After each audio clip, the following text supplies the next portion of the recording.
ఏ శుభకార్యము తలపెట్టాలన్నా ముహూర్తం చూసుకోవాలి అని అంటారు. అలాగే మంచి కార్యం చేయాలని అనుకునేటప్పుడు సమయం చూడాల్సిన అవసరం లేదని మన పురాణాలు చెప్తున్నాయి. ఈ రెండింటిని ఎలా సమన్వయం చేసుకోవాలి? మనిషికి స్థాయిలు అని 3 ఉంటాయమ్మా. 3 స్థాయిలు ఉంటాయి. ప్రథమమైనటువంటి స్థాయిలో మనం అందరం ఉన్నాం. లోకంలో మానవులందరూ ఉన్నారు. ఏదో వాళ్ళకు తోచింది మాట్లాడతారు, లేదా వాళ్లకు తెలిసిన విషయాన్ని చెప్పగలుగుతారు, ఇంకెవరైనా చెబితే వినగలుగుతారు. అది ఒక స్థాయి. అసలు ఎవరు చెప్పినా నేను వినను, నాకు తెలిసిందే విషయము అనేటువంటి స్థాయి ఒకటి. అసలు నాకేమీ తెలియదు, ఎవరి దగ్గరైనా విని దాన్ని నేను అనుసరిస్తాను అనేటువంటి స్థాయి ఒకటి. 3 రకాలైనటువంటి వ్యక్తిత్వాలు మానవుల్లో ఉంటాయి. ఒకే మానవుల్లో ఈ 3 తత్వాలు కూడా ఉండవచ్చు, లేదా ఇందులో 2 తత్వాలు ఉండవచ్చు, లేదు ఒకే తత్వం ఉండి ఉండవచ్చు. ఎట్లా అయినా ఉండవచ్చు ఈ 3 తత్వాల్లో.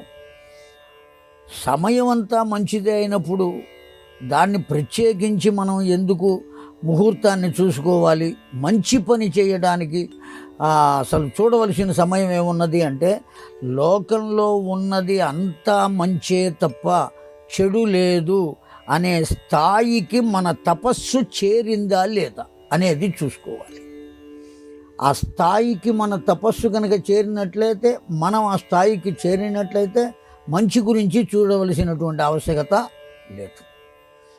పోనీ అసలు ఏమీ తెలియని స్థాయిలో కనుక మనం ఉంటే అప్పుడు కూడా మనం ఏమీ చేయవలసినటువంటి ఆవశ్యకత లేదు. మనం ఏ స్థాయిలో ఉన్నాము అంటే, నాకు అన్నీ తెలుసు అనేటువంటి స్థాయిలో ఉన్నాము. ఏమీ తెలియకుండా ఆ స్థాయిలో ఉన్నాం కనుక మనం ఏ పని చేయాలన్నా మంచి చెడులు చూడవలసిందే. పరిపూర్ణమైనటువంటి సాధుతత్వాన్ని కనుక పొందితే అప్పుడు మంచి కోసం మనం చూడవలసిన పని లేదు. పంచాంగంతో పని లేదు, వారంతో పని లేదు, తిథితో పని లేదు, నక్షత్రంతో పని లేదు, దైవజ్ఞునితో అసలు పని లేదు, జాతకం కూడా చూసుకోవలసినటువంటి ఆవశ్యకత లేదు. ఏది జరిగితే అది జరుగుతుందని ముందుకు వెళ్ళాలి. అది పరిపూర్ణమైనటువంటి తత్వం. అటువంటి వాళ్ళు ఏది చూడవలసిన పని లేదు. కానీ మధ్యస్థులు మాత్రం అన్నీ చూసుకోవలసిందే, ఆచరించవలసిందే.